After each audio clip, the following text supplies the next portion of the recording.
사랑하는 성도 여러분, 우리는 이 추석, 이런 한가의 명절을 통해서 가족의, 친척들의 소중함을 느낍니다. 물론 때로는 다투기도 하지만은 가족이 있기 때문에 먼 길도 가고 부모님이 계시기 때문에 먼 길을 마다하지 않고 밤을 새가며 때로는 긴 길을 기다려가면서 자전거를 또는 차를 또는 기차를 많은 걸 이용해서 왕래하는 것을 봅니다.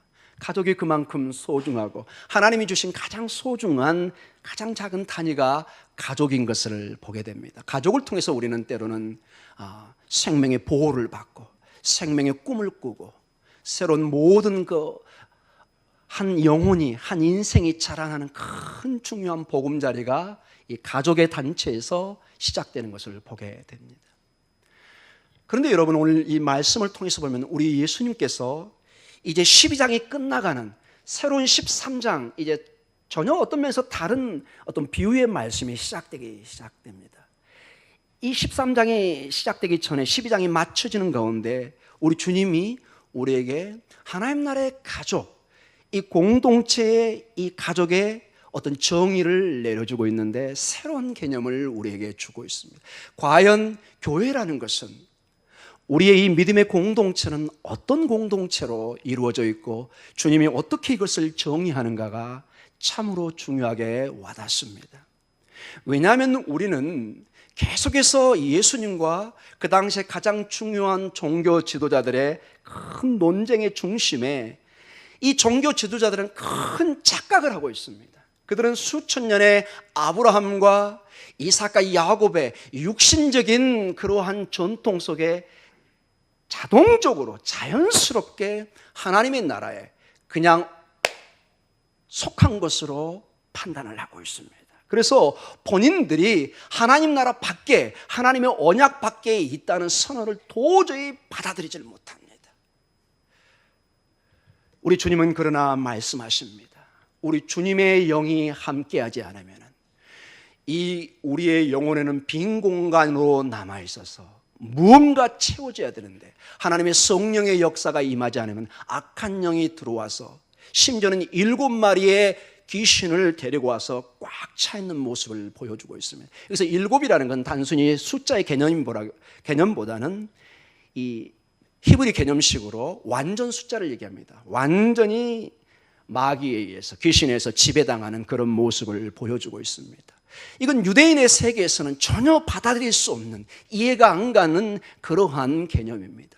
오늘 그러한 측면에서 우리가 가족의 개념을, 예수님께서 말하는 이 가족, 이 공동체, 이 교회, 하나님 나라의 구성원들의 이 정의는 그래서 굉장히 중요하고 21세기를 하나님의 사명을 감당하기 위해서 나아가 있는 우리 목동중앙교회는 참으로 중요한 하나님의 말씀인 것을 보게 됩니다. 우리는 대개 가족을 가장 핵심의 혈연관계를 우리는 중심으로 합니다. 누구도 부인할 수 없습니다. 가장 중요한 게 혈연이라는 점입니다. 내 피가 흐를 때 이것의 가장 중요한 가족으로 여깁니다.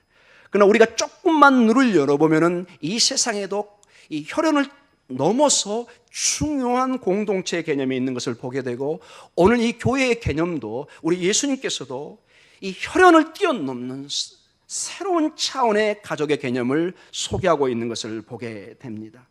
자, 우리 오늘 말씀을 통해서 주님께서 어떻게 우리에게 하나님의 말씀으로 이 가족들을 정의하는가를 살펴보도록 하겠습니다. 마태복음 12장 46절입니다. 우리 함께 읽도록 하겠습니다. 예수께서 무리에게 말씀하실 때 그의 어머니와 동생들이 예수께 말하려고 밖에 섰더니, 예수님께서 무리에게 말씀하실 때, 즉 예수님께서는 안식일의 문제라든지 그 다음에 표적을 구하는 그 질문에 예수님께서 답을 주는 이러한 심각한 대화들이 오고 가는 중에 갑자기 어떤 사람이 와서 말을 하는데, 당신의 어머니와, 즉 마리아와 형제, 여기서 동생이라고 되어 있는데 아델포이스, 형제입니다. 형제들이 지금 밖에 와 있다는 것입니다. 우리는 예수님의 초기 설명 때는 예수님의 부모님이 요셉과 마리아고 아직 형제가 보이지 않는 그런 상황이고 긴 시간 가족에 대해서는 언급을 못 들어봤습니다. 그런데 오늘 12장 46절에 갑자기 가족이라는 실제 혈연의 가족이 눈앞에 나타나고 있습니다. 자, 이 46절의 이 본문을 통해서 보면은 한 가지 중요한 것이 이 다른 본문에 나와 있는데 이 46절에는 생략되어 있는 것을 보게 됩니다. 46절을 다시 보면 이렇게 됩니다.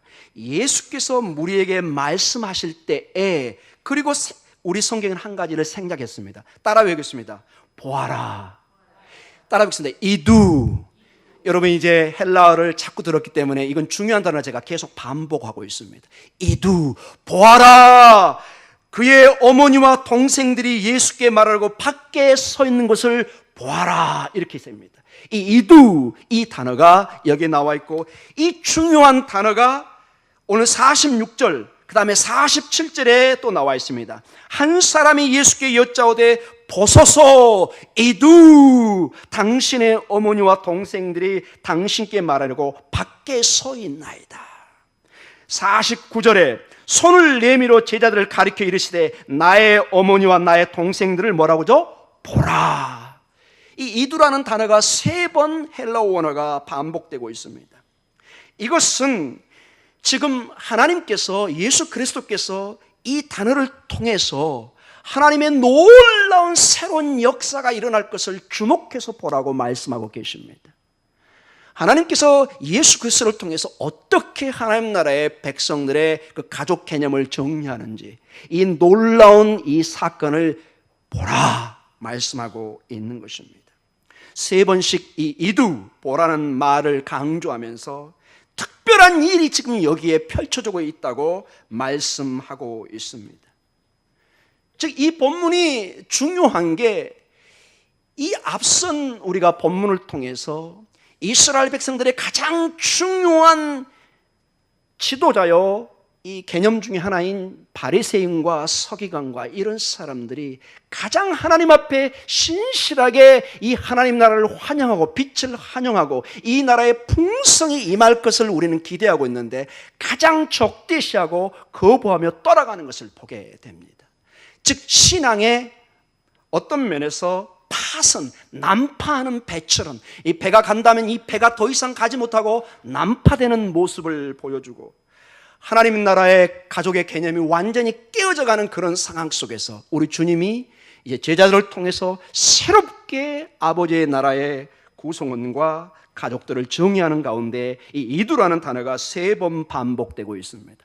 이두, 보아라. 어떻게 내가 하나님의 나라를 정의하는지를 너희가 보아라. 어떻게 내가 하나님의 가족들을 정의하는지 너희가 보아라.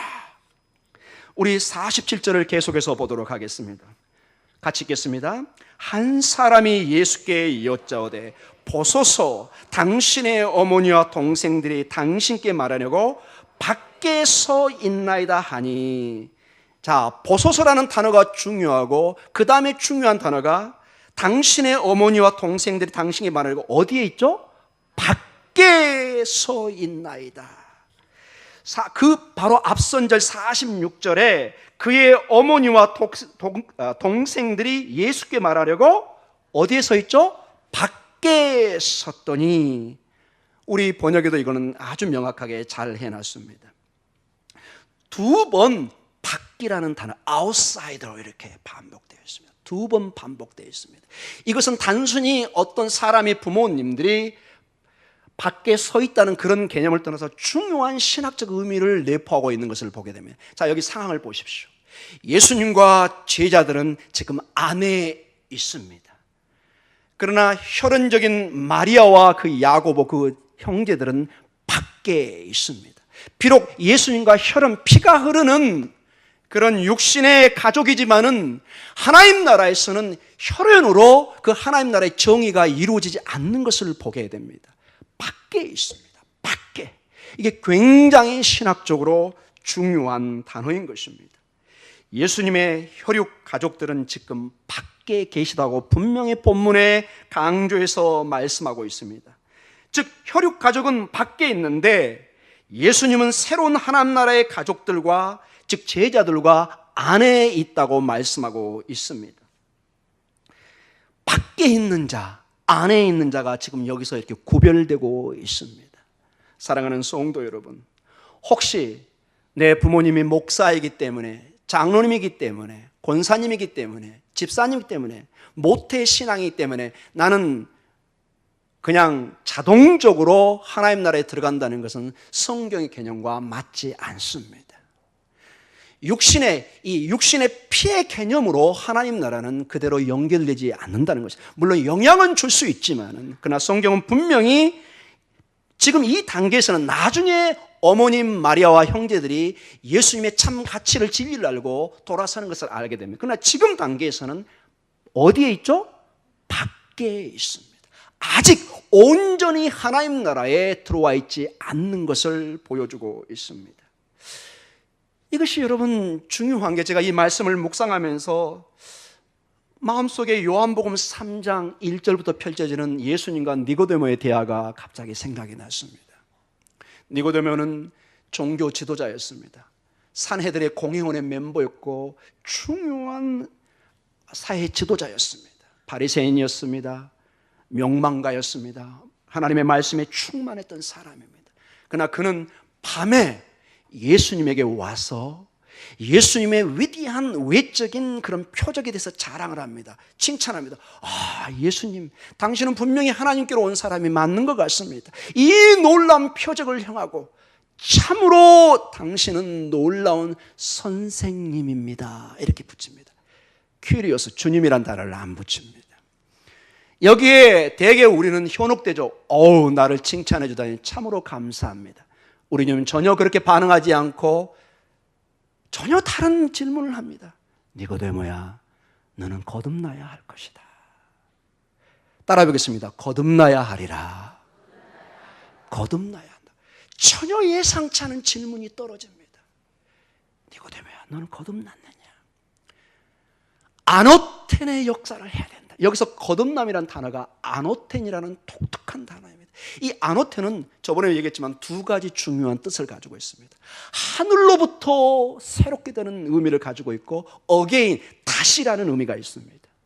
그런데 이 니고데모는 아직 영적으로 어둡기 때문에, 밖에 있기 때문에 이 말씀의 하늘의 뜻을 이해하지 못하고, 선생님, 제가 다시 엄마 뱃속으로 들어가야 됩니까? 내가 몇 살인데 불가능합니다. 이렇게 육신적인 뜻으로만 이것을 해석합니다. 그러나 주님은 말씀하십니다. 하늘의 뜻인 그 아노텐, 물과 성령으로, 바람같이 어디서 와서 어디로 갈지 알지 못하지만 성령의 역사에 의해서 새롭게 거듭나는 이 역사를 네가 체험받아야 한다고 얘기하고 있는 것입니다.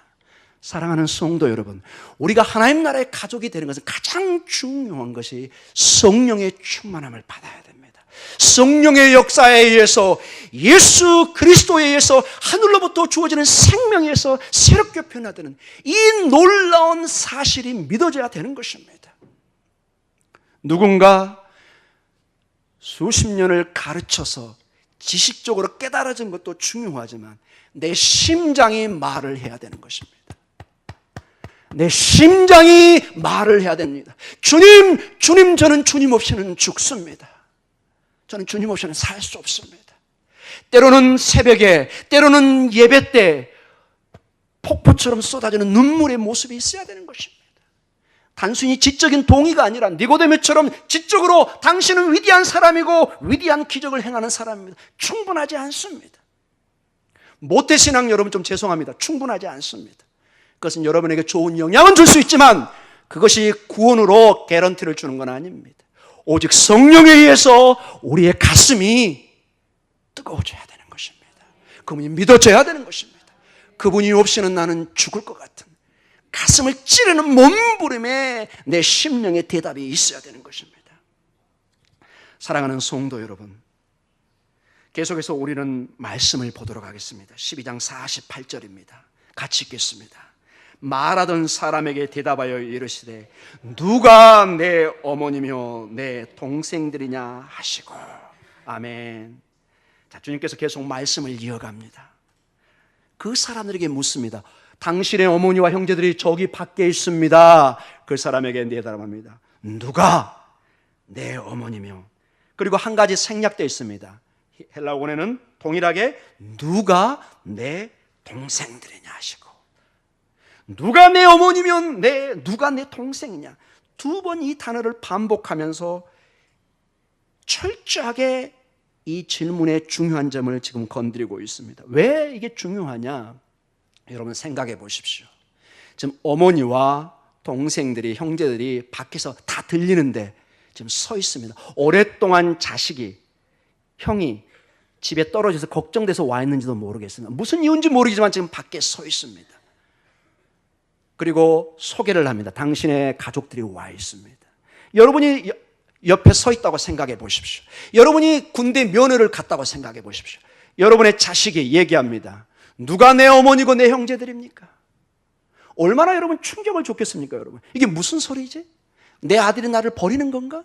아마 그런 생각을 했을지도 모릅니다. 우리 주님께서 여기서는 중요한 교훈을 주기 위해서 전형적인 그 당시의 수사학 방법을 쓰는 것입니다. 그 당시 이게 마치 수수께끼처럼 당황스러운 표현이지만, 누가 내 어머니며 누가 내 동생들이냐, 뻔히 알죠. 마리아와 그 형제가 있기 때문에 당연히 알고 소개를 하고 있는데 마치 어머니나 형제가 아닌 것처럼 지금 질문을 하고 있습니다. 이러한 수사학적 방법을 통해서 하나님께서는, 예수님께서는 중요한 뜻을 전달하려고 하는 전형적인 수사학적 방법입니다. 누가 내 어머니며 내 동생이냐. 여러분도 이제 궁금해지기 시작합니다. 누가 우리의 가족인가를 말씀해 주고 있습니다. 우리 49절을 같이 보도록 하겠습니다. 12장 49절 시작. 손을 내밀어 제자들을 가리켜 이르시되 나의 어머니와 나의 동생들을 보라. 자, 이것을 헬라어로 좀 더 직역을 하면 이렇게 하면 좋을 것 같습니다. 손을 내밀어 제자들을 가리켜 이르시되 보라 이두 나의 어머니와 나의 동생들을. 근데 중요한 게 이 손가락이 밖에 있는 마리아와 그 형제들에게 가르친 게 아시나 누구에게 가르치고 있죠? 이게 중요합니다. 자, 밖에 있는 부모와 가족들을 가리키는 것이 아니라 새롭게 가족을 정의하는데 이 손이 제자들을 향하고 있습니다. 그리고 보아라, 누가 내 가족인 것을, 누가 내 어머니고 내 형제들인지 보라, 나의 어머니와 나의 동생들을. 어마어마한 충격을 주었을 것입니다. 여기서 손을 내밀어 제자들을 가리켜, 이 표현은 단순히 주목을 주게 하는 그런 표현이 아니라 상당히 중요한 이게 유대식 표현입니다. 즉 손을 내밀어, 이 표현을 가리킨다는 것은 강한 하나님의 보호와 하나님의 임재를 가리킬 때 쓰는 용어입니다. 하나님께서 단순히 그저 가족들을 가리키는 것이 아니라 내가 보호하는 가족, 내가 함께하는 가족, 그들이 누구냐? 바로 내 제자들이라고 지금 말씀하고 있는 것입니다. 전혀 새로운 개념의 가족 개념을 지금 선포하고 있는 것입니다. 우리 주님은 이것을 약속을 지키고 마지막 승천에 앞서서 제자들을 가르치면서 내가 너희와 끝까지 함께 하겠다고 이 약속의 말씀을 다시 확인해 줍니다. 마태복음 28장 20절에 이렇게 주님이 말씀하고 계십니다. 28장 20절입니다. 시작. 내가 너희에게 분부한 모든 것을 가르쳐 지키게 하라. 볼지어다 내가 세상 끝날까지 너희와 항상 함께 있으리라 하시니라. 아멘. 사랑하는 제자들아, 내가 너희와 항상 함께 하겠다. 이제 보혜사 성령을 보내셔서 항상 우리와 함께 하시며 보혜사 성령의 주 기능이 우리를 변호하고 우리를 돕는 자이십니다. 사랑하는 성도 여러분, 우리 주님이 마치 2000년 전에 제자들을 가리키면서 보아라 내 가족을, 오늘 말씀하십니다. 보아라 내 가족들을. 옆 사람을 보시기 바랍니다. 하나님의 가족입니다. 아멘. 하나님의 가족입니다. 여러분, 가족이 의심스럽고 누가 누군지 모를 때 옆 사람을 보면 됩니다. 바로 우리의 가족입니다. 이건 저의 정의가 아니라 오늘 본문 주님이 직접 우리에게 주신 중요한 교훈입니다. 그리고 주님이 말씀하십니다. 내가 세상 끝날까지 함께하면, 임마누엘의 하나님, 함께하신 하나님. 비록 내가 내 육신의 몸은 하늘로 하나님 보좌 우편으로 가지만 주의 성령을 보내셔서 내가 너희를 변호하고 너희를 돕겠다고 말씀하시는 것입니다. 이것은 여러분, 이제 제자들이 예수님의 새로운 가족인 것을 말씀해 주고 있습니다. 제자들이 메시아의 새로운 공동체인 것을 보여주고 있습니다.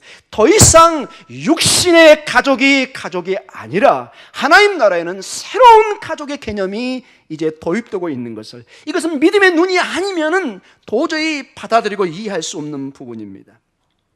특별히 여기 오늘 본문에 나오는 나의 동생들 이렇게 나옵니다. 손을 내밀어 제자들을 가리켜 이르시되 나의 어머니와 나의 동생들. 아델포이라는 단어가 오늘 우리가 읽었던 본문 46절에서 50절까지 5번 반복됩니다. 굉장히 중요한 단어라는 것입니다. 누가 이 내 형제들인가?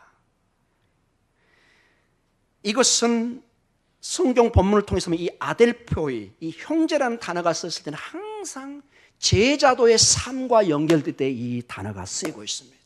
제자도의 삶을 살아갈 때 내 형제들아, 이런 단어가 나오고 있습니다. 한 예를 많이 있지만은 한 2가지를 한번 보도록 하겠습니다. 우리 마태복음 18장 35절에 이 형제라는 아델포이라는 단어가 들어가 있는 본문입니다. 마태복음 18장 35절입니다. 같이 읽겠습니다. 시작. 너희가 각각 마음으로부터 형제를 용서하지 아니하면 나의 하늘 아버지께서도 너희에게 이와 같이 하시리라. 아멘.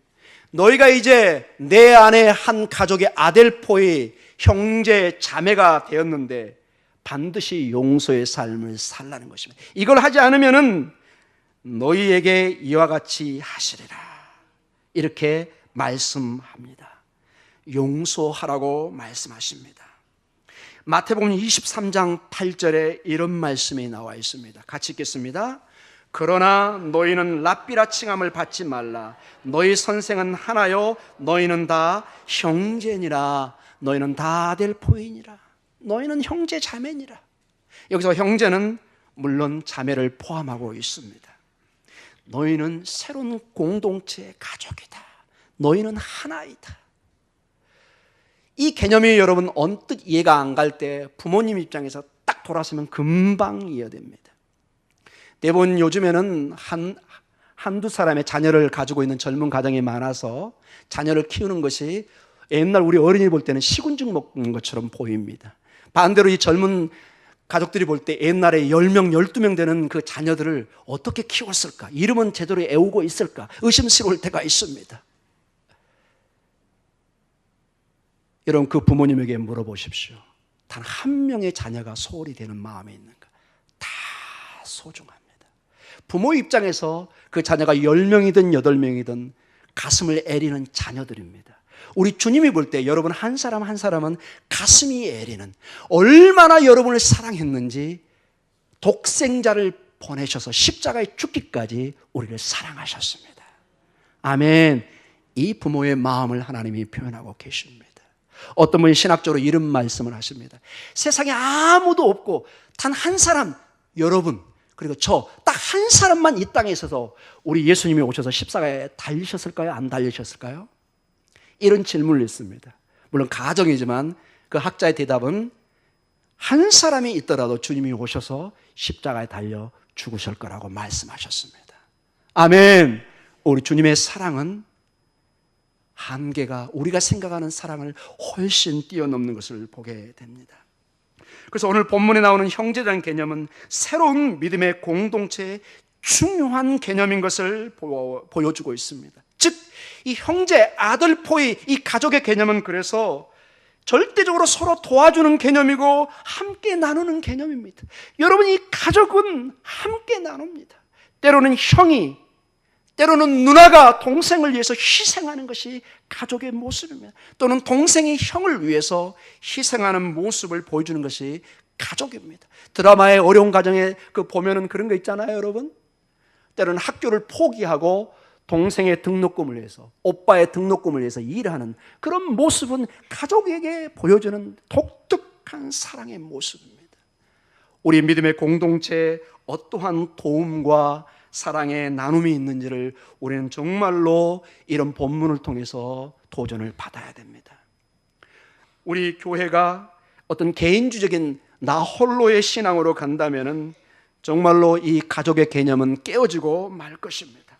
이제 결론의 말씀으로 가고 있습니다. 12장 50절입니다. 같이 읽겠습니다. 누구든지 하늘에 계신 내 아버지의 뜻대로 하는 자가 내 형제요 자매요 어머니라 하시더라. 아멘. 자, 오늘 마지막 본문에 우리 주님께서 형제들을, 가족을 가리키면서, 제자들을 가리키면서 그 말씀을 하셨습니다. 그리고 한마디 더 붙여서 이런 설명을 주고 있습니다.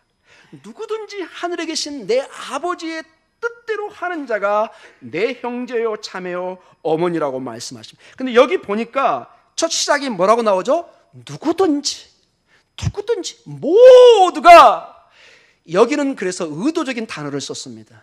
헬라인이든지 유대인이든지 이방이든지 누구든지, 더 이상 유대의 전통의 개념에서 유대인들만 하나님의 나라의 가족으로 들어가는 특권이 있는 것이 아니라 예수 그리스도를 믿는 그 누구든지 이 하나님의 자녀가 되는 특권을 주셨다고 말씀하고 있는 것입니다.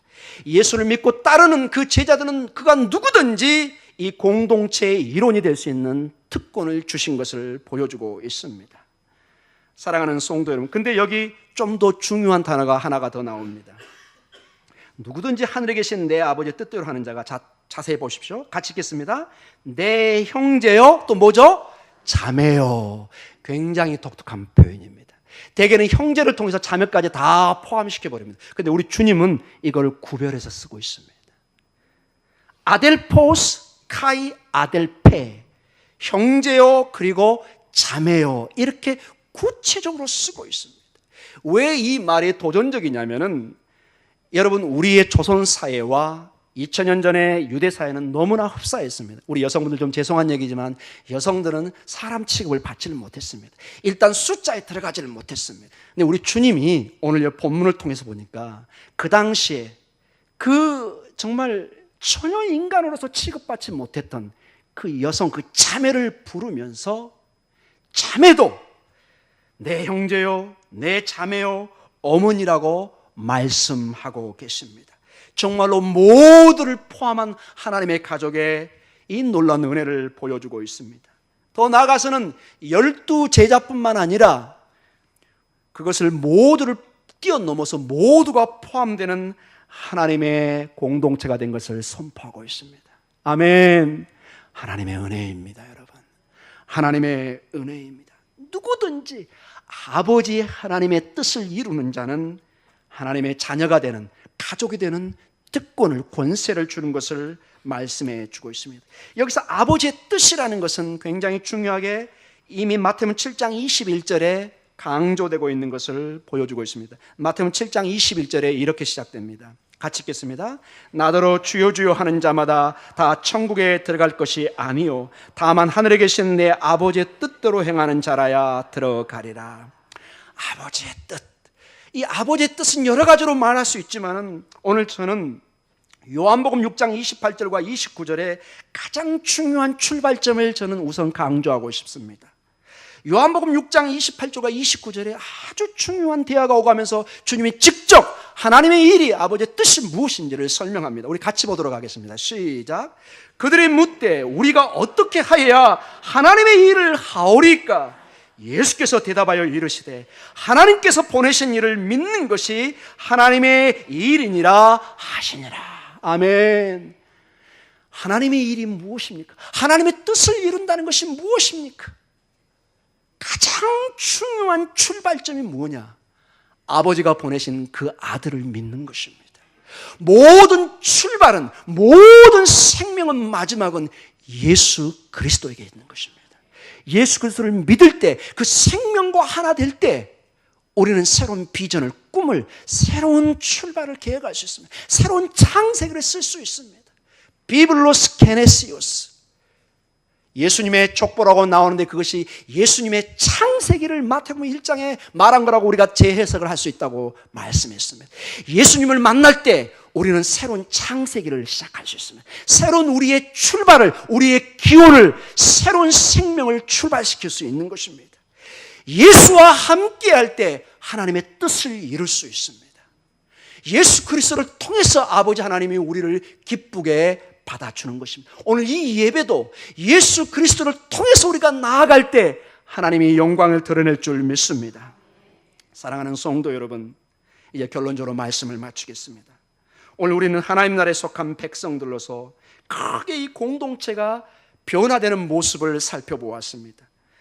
마태복음 16장에 우리 예수님께서는 베드로의 신앙 고백 그 반석 위에 음부의 세력도 침범할 수 없는 에클레시아, 교회를 세우겠다고 말씀하셨습니다. 이 교회, 믿음의 예수 그리스도를 믿음으로 고백하는 그 공동체가 모인 그 집단, 그 공동체가 교회입니다. 큰 단위입니다. 이 교회가 나중에는 공동체라는 단어로 커뮤니티로 변합니다. 처치가 커뮤니티로 변하고, 이 공동체가 오늘은 아델포스, 가족, 오이코스, 가족으로 변합니다. 즉 교회에서 공동체로, 그리고 작은 단위 가족으로 변화됩니다. 반대로 가족이 공동체로, 공동체가 교회로 변할 수 있는 것을 우리에게 보여주고 있습니다. 이 모든 것의 핵심은 바로 가족의 특징인 함께 나누고 함께 돌보는 것입니다. 교회가 가족 공동체라는 것은 에베소서와 디모데전서에 강하게 강조하는 사도 바울 선생님의 주 신학인 것을 보여주고 있습니다. 먼저 에베소서 2장 19절을 같이 보도록 하겠습니다. 같이 읽겠습니다.